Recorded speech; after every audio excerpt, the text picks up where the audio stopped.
গ্রীষ্মকালের কথা ভাবলেই মনে পড়ে যায় আগে আমের কথা। গ্রীষ্মকাল মানে আম আর আম।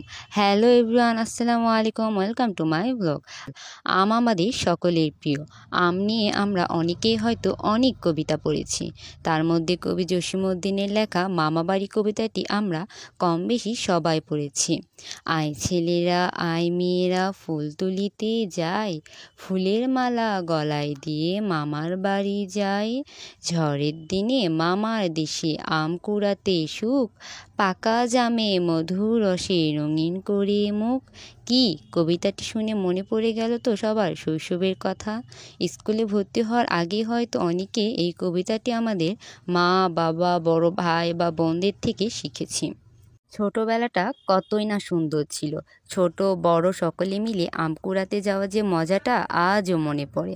আম গাছের নিচে বসে থাকতাম, গাছ থেকে আম পড়া মাত্রই দৌড় দিতাম, কে আগে আম কুড়িয়ে নিতে পারে।